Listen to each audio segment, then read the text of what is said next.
Seorang muslim akan selalu merasa tenang menjalani kehidupan dunia ini. Salah satu sebab utamanya karena dia yakin ada kehidupan hari kemudian. Kehidupan dunia ini sebentar.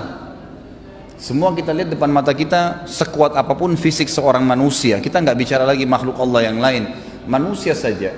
Orang yang terdekat di antara anda pribadi, kerabat-kerabat kita, teman-teman dekat, orang-orang tua kita, mereka meninggal dunia. Sekuat apapun, sehebat apapun dia, ya, prestasi dunianya, profesor kah, doktor kah, dia seorang bisnismen yang terkaya di dunia kah, orang yang paling gagah atau cantik kah, orang yang paling dihormatin kah, kepala suku kah, presiden kah, siapa saja, atau orang susah, semua akan meninggal.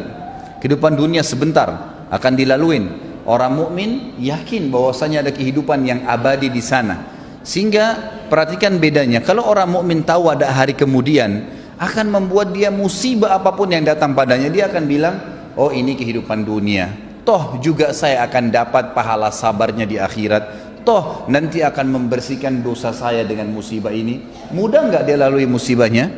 Akan mudah. Hanya karena masalahnya satu, dia yakin ada hari kemudian.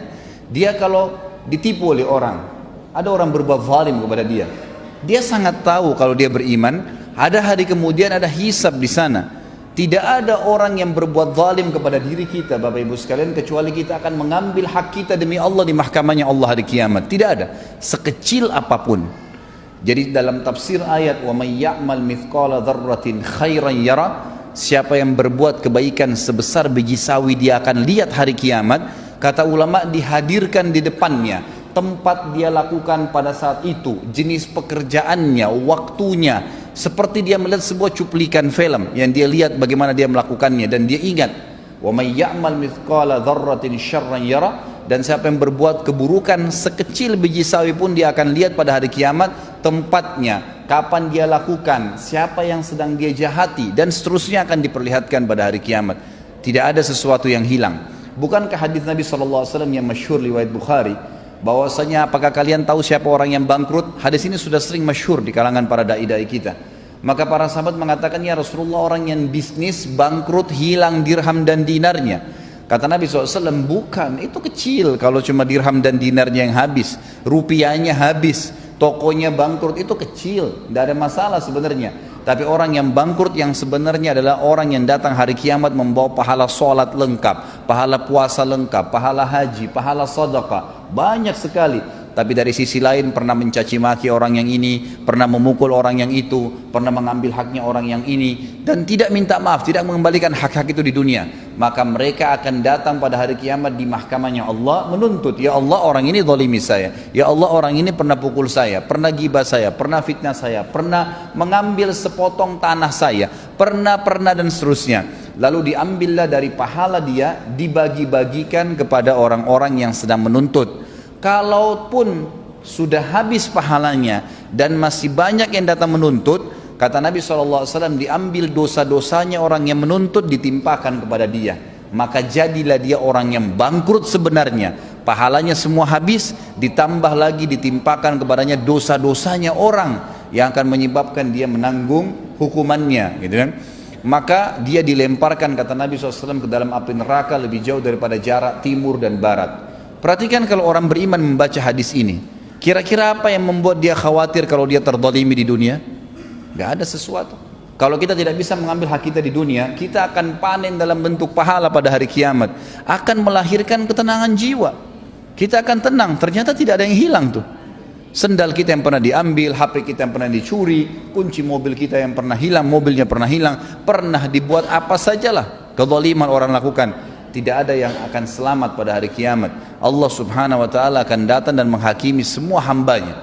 Sampai kata Nabi SAW di dalam hadis yang sahih, kalian akan berbicara dengan Tuhan kalian tanpa ada penterjemah di antara kalian pada hari kiamat, dan Allah akan menghakimi semua hamba-hambanya pada hari itu. Semuanya, tidak terkecuali, tidak ada yang bisa lolos pada saat itu. Beriman pada hari kiamat, hari kemudian memberikan ketenangan jiwa. Seorang muslim tahu, orang mukmin tahu, pada saat dia lahir, saya nggak bicara kalau anda sehat kemudian tiba-tiba anda stroke, itu ringan. Bagaimana dengan orang yang baru lahir tiba-tiba sudah cacat? udah buta matanya, udah nggak bisa jalan. Apa kira-kira yang bisa menghibur dia coba? Kalau anda sebutkan apa yang saya sebutkan sekarang tentang masalah, tanamkan dalam hatinya adanya hari kiamat dan semua cacat fisik di dunia ini tidak akan dibawa di akhirat.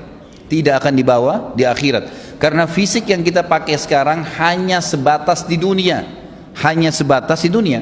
Hadis Nabi SAW riwayat Bukhari yang berbunyi, kata Nabi SAW, jasad kalian akan dimakan oleh tanah, ya, kecuali tulang ekor kalian yang darinya Allah akan membangkitkan kalian pada hari kiamat, ya, akan dibangkitkan. Allah akan turunkan hujan yang akan menetesi setiap tulang ekor tersebut dan akhirnya kalian tumbuh seperti tumbuhnya tanaman, dan Allah membuatkan fisik yang baru. Fisik yang baru. Apa kata Nabi SAW? Semua laki-laki Allah akan berikan fisik seperti ayahnya Adam, 60 siku ke langit. Jadi fisik yang kita pakai sekarang ini cuma sebentar. Di dunia, mau cacat, mau sempurna, mau gagah, mau cantik, itu sebentar, duniawi. Di akhirat kita akan punya fisik baru. Posternya semua laki-laki seperti Nabi Adam, 60 siku ke langit artinya 27,5 meter. Dan semua perempuan 40 siku ke langit artinya 17,5 meter. Semua sama, yang kafir dan beriman akan sama fisiknya. Akan diberikan fisik yang baru oleh Allah subhanahu wa ta'ala. Kira-kira terhibur nggak orang yang bangun lahir dalam keadaan stroke atau lahir dalam keadaan cacat kalau kita mengatakan ini cuma di dunia? Atau dia mengatakan oh ini cuma di dunia saya laluin. Pada saat saya meninggal setiap detik bisa datang malaikat maut, maka saya akan meninggalkan jasad ini dan saya akan mendapatkan jasad yang baru. Nggak ada masalah bagi dia. Beriman kepada hari kiamat itu akan mendatangkan ketenangan jiwa bagi seseorang. Juga dari sisi yang lain, dia tidak akan bergantung dengan dunia. Dia akan meninggalkan dunia ini, dia jadikan dunia ini di belakangnya. Ulama sudah sepakat mengatakan, siapa yang mendahulukan akhirat dalam kehidupannya, maka dunianya akan ikut. Dan siapa yang mendahulukan dunianya, maka akhiratnya akan luput. Hilang akhirat itu, tidak bisa. Coba anda fokus ke masalah akhirat. Azan, sholat. Waktunya puasa, puasa. Waktunya baca Al-Quran, baca Al-Quran. Berzikir, berzikir. Pokoknya ibadah. Waktunya sedekah, ya bersedekah. Semuanya dahulukan masalah akhirat. Maka dunia kita akan datang dengan sendirinya. Dimudahkan oleh Allah subhanahu wa ta'ala. Dimudahkan dengan sangat mudah. Allah subhanahu wa ta'ala datangkan dari belakang dia. Tapi orang subhanallah yang kejar dunia, sibuk dengan meetingnya, lupa dengan sholatnya dilewatkan. Ya subhanallah, bisa dia dahulukan meeting dengan partner bisnis daripada bertemu dengan Allah subhanahu wa ta'ala, yang kalau dia bahasakan bahasa kantor sama saja dia sedang absen dengan Allah. Sebenarnya pada saat itu pencipta langit dan bumi yang memberikan kepada dia ruh, yang ciptakan jasadnya, yang mengizinkan hidungnya bisa menarik oksigen sehingga dia bisa hidup, ditinggalkan hanya dengan urusan dunia? Nggak mungkin. Tapi orang kalau yakin dengan hari kiamat, dia tahu ada Allah subhanahu wa ta'ala akan menghisab pada saat itu, dia akan lebih mendahulukan masalah akhiratnya. Dunia akan jadi kecil bagi dia. Seorang mukmin pada saat punya rumah besar terus tiba-tiba jadi rumah kecil, nggak masalah buat dia. Nggak masalah buat dia, nggak ada masalah karena semua yang dia tahu dunia sebentar, gitu kan? Sisi yang lain lagi, orang yang beriman kepada hari kiamat ini akan termotivasi jemaah sekalian untuk melakukan amal-amal saleh, sibuk dengan amal saleh. Nggak ada waktu bagi dia untuk berbuat dosa. Ingat, setiap dosa yang kita lakukan kalau berhubungan dengan Allah subhanahu wa ta'ala, zina, tidak sholat, syirik, berhubungan dengan Allah subhanahu wa ta'ala langsung, kita taubat kepada Allah, Allah ampuni. Tetapi perbuatan dosa itu akan mendatangkan konsekuensi dari Allah. Hukumannya ada, pembersihan dosa itu. Kalau orang mukmin tahu ini, anda sebagai orang yang beriman tahu bahwasanya setiap dosa yang saya lakukan akan ada konsekuensi hukumnya, anda tidak akan melakukannya. Banyak orang berani, kalau dalam bahasa ulama itu tajarra Allah, dia berani sekali pada Allah karena dia belum tahu kalau dia melakukan satu perbuatan dosa akan datang konsekuensi hukum dari Allah, nggak bisa dia selamat. Umumnya kata ulama, kalau telinganya melakukan perbuatan masalah, matanya melihat yang haram, hidungnya menghirup yang haram, lisannya mengucapkan kalimat yang haram, bibirnya mungkin mencium sesuatu yang diharamkan, tangannya menjamah yang haram, kepalanya diletakkan pada yang haram, kemaluannya diletakkan pada yang haram, kakinya melangkah pada tempat yang haram, pasti di anggota-anggota tubuh ini Allah datangkan hukuman. Jangan heran kalau anda pernah berbohong, tiba-tiba ada satu waktu kena sariawan. Itu sudah umum kata ulama kalau berhubungan dengan Allah subhanahu wa ta'ala. Atau bisa Allah datangkan musibah yang lain. Allah subhanahu wa ta'ala mendatangkan hukuman.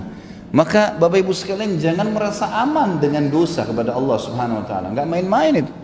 Kalau kita tahu dan kita beriman bahwasanya al-jaza min jinsil amal, sebagaimana sabda Nabi SAW, akan datang balasan sesuai dengan kadar perbuatan seseorang, maka kita tidak akan lakukan itu. Begitu pula dengan berhubungan masalah haknya manusia, mencuri, menggibah, memfitnah, haknya manusia, mengambil haknya dia. Kalau kita tidak kembalikan, mungkin karena kita anggap kita orang hebat, punya strategi, punya cara untuk menipu orang, atau punya ilmu, atau punya kedudukan, lalu kemudian kita menindas orang lain, orang itu tidak bisa menuntut. Nggak ada yang selamat dari mahkamah Allah SWT. Perhatikan kata ulama, hari ini Anda menipu, besok pasti Anda ditipu, pasti. Hari ini Anda berbohong, besok Anda akan dibohongi. Hari ini Anda menggunjing, lusa dan kapanpun waktu yang Anda akan digunjing dengan orang. Balasan akan datang sesuai dengan kadar perbuatan. Itu di dunia ya, belum akhirat. Kalau dia tidak taubat akan datang hukuman yang berat di hari kiamat nanti.